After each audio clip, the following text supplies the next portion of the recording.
देश दुनिया की तमाम खबरों के साथ एक बार फिर हाजिर है। आबू रोड में पारा 43 डिग्री के पार, 26 जून तक राजस्थान में आएगा मानसून।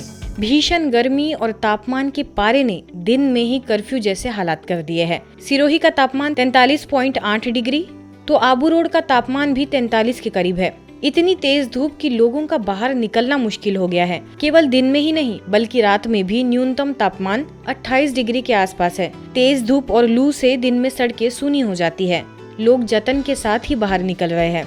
जिला कलेक्टर शुभम चौधरी ने निर्देश जारी करते हुए कम से कम धूप में निकलने की सलाह दी है। शांतिवन में बच्चों का कार्यक्रम शुरू होने जा रहा है। गर्मियों से बचाव के लिए खास ध्यान दिया जा रहा है। माउंट आबू में थोड़ी राहत है, परंतु वहां का तापमान भी 35 डिग्री तक पहुंच गया है। सुबह शाम की सर्दी की वजह से भीषण गर्मी से थोड़ी राहत है। आने वाले दिनों में और गर्मी बढ़ने के आसार है। वैसे मानसून आने में भी अभी देरी है। 26 जून तक राजस्थान में मानसून आ सकता है। तब तक भीषण गर्मी और लू लोगों को झुलसाएगी। आप अपना ख्याल रखें और बचाव के मुद्रा में ही धूप में निकले। गर्मी तो पड़ता है, इस समय गर्मी का है। नवदृष्टि नवसृष्टि विषय पर ईपीएफओ में कार्यशाला। दिल्ली के लोधी रोड सेवा केंद्र द्वारा नई दिल्ली स्थित भारत सरकार के कर्मचारी भविष्य निधि संगठन ईपीएफओ श्रम एवं रोजगार मंत्रालय में नवदृष्टि नवसृष्टि विषय पर एक दिवसीय कार्यशाला का आयोजन किया गया। इस कार्यशाला में ईपीएफओ के चेन्नई, देहरादून, मुंबई, सूरत, अहमदाबाद, गुवाहाटी, भोपाल, हैदराबाद, लखनऊ आदि स्थानों से आए क्षेत्रीय भविष्य निधि आयुक्तों आरपीएफसी ने भाग लिया। अवसर पर मुख्य वक्ता लोधी रोड सेवा केंद्र से वरिष्ठ राजयोग शिक्षक बीके पीयूष ने अपने वक्तव्य में कहा कि आज हमें अपने दृष्टिकोण को परिवर्तन करने की आवश्यकता है। इसके लिए सकारात्मक चिंतन जरूरी है। सोच को बदलो तो सितारे बदल जाएंगे, नजरों को बदलो तो नजारे बदल जाएंगे। मैं भी अच्छा हूँ और सामने वाला व्यक्ति भी अच्छा है, हमें ऐसा दृष्टिकोण बनाना है। आगे स्थानीय सेवा केंद्र प्रभारी बीके गिरिजा ने कहा कि वर्तमान में जीना ही सकारात्मक दृष्टिकोण की चाबी है और यही जीवन जीने की कला है। यदि मेरा आज अच्छा है तो आने वाला कल भी अवश्य अच्छा ही होगा। कार्यशाला में ग्रुप एक्टिविटीज, सामूहिक योगाभ्यास एवं प्रश्न उत्तर हुए। प्रतिभागियों ने गोष्ठी को अत्यंत महत्वपूर्ण बताया। आज हमारा एटीट्यूड कैसा बन गया है? कैसा बन गया है? इसके कारण स्ट्रेस का लेवल बढ़ रहा है। तो अगर मुझे अपने आप को डी स्ट्रेस करना है तो वे आउट क्या है? Let me make my attitude positive. हर चीज अच्छी है, मैं भी अच्छा हूं, आप भी अच्छे हैं। कोई मुश्किल है ही नहीं। मुश्किल कब आती है? मैं तो अच्छा हूं, आप अच्छे नहीं हैं। तो हमें हर एक की अच्छाइयों को देखना है और हर इंसान के अंदर बहुत अच्छाइयां हैं।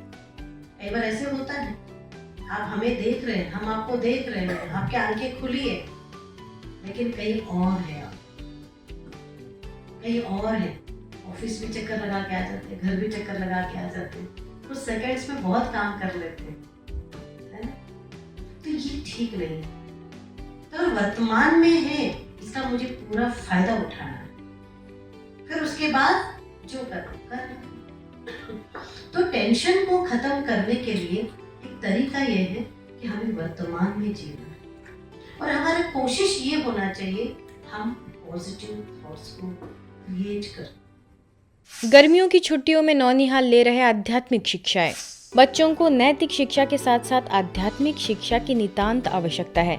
जहां एक और भौतिक शिक्षा बच्चों के मस्तिष्क को विकसित करती है, वही मन को बहिर्मुखी एवं अनियंत्रित भी बना देती है। मन को नियंत्रित करने के लिए आध्यात्मिक ज्ञान की आवश्यकता पड़ती है। आध्यात्मिक शिक्षा बच्चों के अंदर अच्छे संस्कार रोपित कर उन्हें अच्छे कर्म करने की प्रेरणा देती है। इसी बात को ध्यान में रखते हुए हैदराबाद के विवेकानंद नगर में बच्चों के लिए डिवाइन समर कैंप का आयोजन हुआ। अवसर पर एसआर नगर सेवा केंद्र प्रभारी BK Jyoti, Mahatma Gandhi institute of technology में करियर डेवलपमेंट सेल के director doctor VVN Suresh, Gitanjali high school की प्राचार्य हेमलता ने बच्चों को मार्गदर्शित किया। इस कैंप में राजयोग मेडिटेशन क्लासेस, शारीरिक एक्सरसाइज एवं व्यायाम, विविध खेलकूद प्रतियोगिताएं, हेल्थ एवं हाइजीन की जागरूकता, वैल्यू गेम्स, क्रिएटिव मेडिटेशन, सांस्कृतिक कार्यक्रम जैसी कई गतिविधियां आयोजित हुई, जिसमें बच्चों ने बढ़ चढ़कर भाग लिया। मध्य प्रदेश बैतूल में भी बच्चों के व्यक्तित्व विकास के लिए राजयोगी किड समर कैंप का आयोजन किया गया, जिसका भाग्य विधाता भवन में भव्य समापन संपन्न हुआ। समापन के कार्यक्रम में कैंप में भाग लेने वाले बच्चों ने सांस्कृतिक प्रस्तुतियां देकर अपने हुनर का प्रदर्शन किया तथा सभी को मंत्रमुग्ध किया। समापन के अवसर पर बच्चों समेत उनके सभी अभिभावक भी उपस्थित रहे। सैकड़ों लोगों की उपस्थिति में संपन्न इस कार्यक्रम में मुख्य रूप से गुजरात व्यापी से बीके सोनम, बैतूल की प्रभारी BK Manju, BK Sunita, BK Malti, doctor Krishna Mausik मुख्य रूप से उपस्थित थे।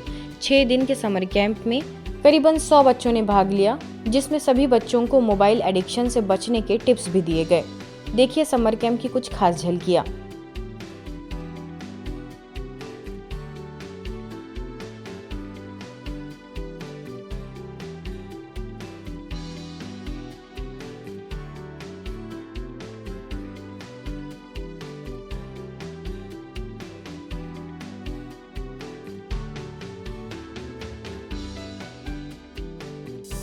बिहार के नालंदा में नशामुक्त भारत अभियान के तहत मोबाइल वैन द्वारा अनेक सार्वजनिक स्थानों, गांव, रेलवे स्टेशन, बस स्टैंड, सैनिक सुरक्षा कॉर्प्स और नालंदा विश्वविद्यालय में कार्यक्रमों का आयोजन हुआ।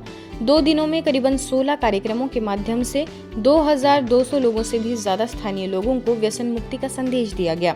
सारी लचक मोड़, सारी लचक गाँव, नालंदा खंडर म्यूजियम गेट, निपुर गाँव, सिलाव बाजार, राजगीर ब्रह्मा कुमारी सेवा केंद्र में प्रेस मीट में आए लोगों को, बस स्टैंड, सब्जी मंडी चौक, ब्रह्मकुंड में बीके राजीव ने नशे से होने वाली बीमारियों से सभी को अवगत कराया। इसी कड़ी में आगे सरस्वती विद्या मंदिर, रेलवे स्टेशन में वार्ड पार्षद कविता राजवंश और जनता दल यूनाइटेड की महिला अध्यक्षा अनीता गहलोत द्वारा मोबाइल वैन को हरी झंडी दिखाकर रवाना किया गया। केंद्रीय विद्यालय में विद्यार्थियों और शिक्षकों के लिए प्रधानाचार्य विवेक किशोर की देखरेख में कार्यक्रम संपन्न हुआ। मखदूम कुंड दरगाह, स्वर्ण भंडार, नालंदा यूनिवर्सिटी और defence security corps ordnance factory में भी सभी को व्यसन मुक्ति की प्रतिज्ञा कराई गई। ऐसे ही बिहार के पटना में भी नेशनल कैडेट कॉर्प्स कैंप में 320 कैडेट्स के लिए नशा मुक्त भारत अभियान के तहत camp commandant Bihar artillery regiment colonel Sanjeev Sirohi और deputy camp commandant lieutenant colonel Gary Mathew ji की देखरेख में कार्यक्रम संपन्न हुआ। इस कार्यक्रम द्वारा सभी के साथ एक संवाद स्थापित करते हुए नशों से होने वाली मानसिक, शारीरिक, सामाजिक, आर्थिक और नैतिक विकृतियों के बारे में बीके राजीव ने कुछ अविस्मरणीय वीडियो दिखाते हुए जागरूक किया। कार्यक्रम का उद्देश्य अपनी भावी युवा पीढ़ी को उसके अंदर छिपी हुई विशेषताओं से रूबरू कराना रहा।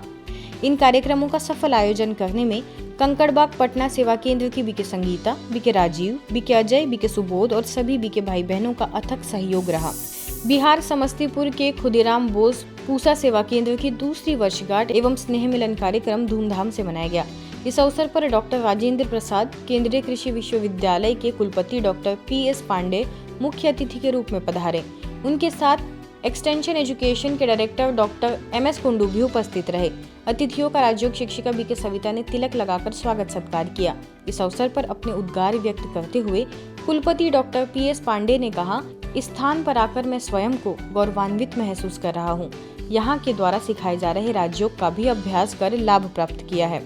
समस्तीपुर से आए प्रमुख व्यवसायी सतीश चांदना ने भी अपनी शुभकामनाएं दी। कार्यक्रम में मुख्य रूप से कृषि विज्ञान केंद्र के वरिष्ठ वैज्ञानिक doctor RK Tiwari, PM Shri Jawahar Navodaya Vidyalaya के प्राचार्य डॉक्टर TN शर्मा एवं अन्य शिक्षागण के अलावा अनेक विशिष्ट जन उपस्थित रहे। आज की खबरों में फिलहाल इतना ही। देश दुनिया की तमाम खबरों के लिए देखते रहिए मधुबन न्यूज।